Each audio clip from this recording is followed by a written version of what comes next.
Hi there, this is Fitzgerald Mujuru. I'm discussing 5 strategies for conflict resolution. There are 5 main strategies for conflict resolution, and these are accommodating, avoiding, compromising, competing, and collaboration.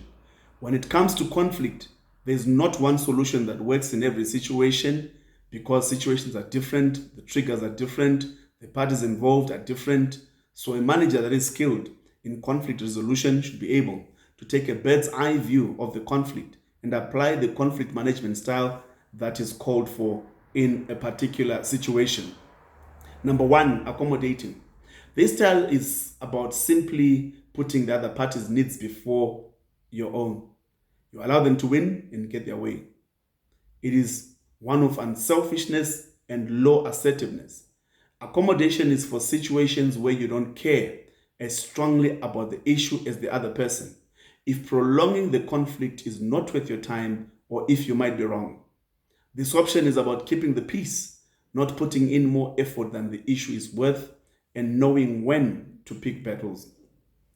The accommodating conflict style is ideal in the following situation: when keeping the relationship matters more than getting your way, when you want to smooth over or avoid an argument, when you're on a tight deadline.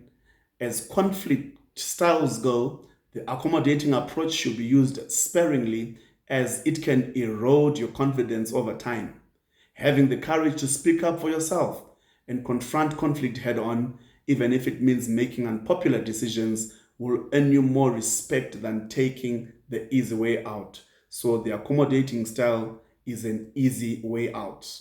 The pros and cons: the pros, small disagreements can be handled quickly and easily with a minimum of effort. Managers can build a reputation as easygoing and understanding, and employees will know that they can speak their minds about problems. But the cons: managers might be viewed as weak if they accommodate too often. Using this technique with larger or more important issues will not solve any issues in a meaningful way and should absolutely be avoided. Number two, avoiding. This style aims to reduce conflict by ignoring it, removing the conflicted parties, or evading it in some manner. Team members in conflict can be removed from the project. They're in conflict over. Deadlines are pushed, or people are even reassigned to other departments. This can be an effective conflict resolution style if there's a chance that a cool down period would be helpful, or if you need more time to consider your stance on the conflict itself. Pros and cons. The pros: giving people time to calm down can solve a surprising amount of issues.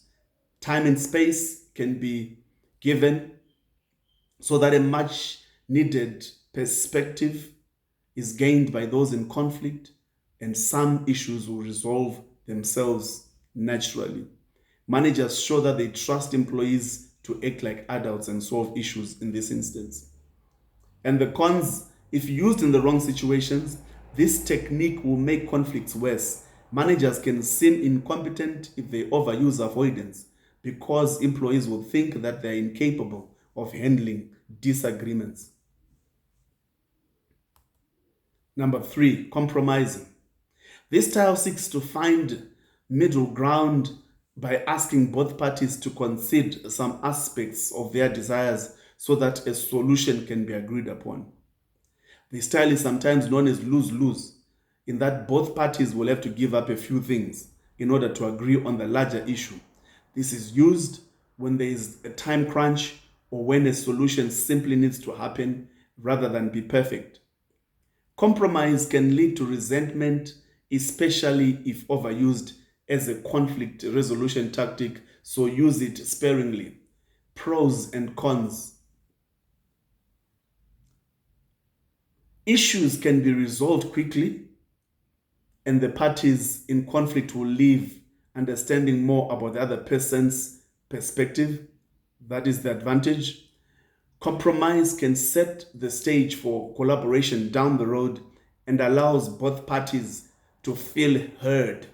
Managers using this tactic are seen as facilitating agreement, being hands on, and finding solutions. And the cons: no one lives completely happy. In some cases, one side might feel as though they've given up or sacrificed too much and be unwilling to compromise again in the future. Managers who rely on this technique will burn up their employees' goodwill and be seen as unable to execute collaboration. Number 4, competing. This style rejects compromise and involves not giving in to others' viewpoints or wants. One party stands firm in what they think is the correct handling of a situation and does not back down until they get their way. This can be in situations where morals dictate that a specific course of action is taken, when there is no time to try and find a different solution, or when there is an unpopular decision to be made. It can resolve disputes quickly, but there's a high chance of morale and productivity being lessened. Pros and cons. The pros: managers using this style show that they are strong and will not back down on their principles. Disputes are solved quickly, and there is no space for any disagreement or discussion. Cons: managers using this style will be seen as unreasonable and authoritarian. Handling conflicts by crushing any dissent will not lead to happy, productive employees, nor will it lead to finding the best solutions in most cases. Number 5, collaboration.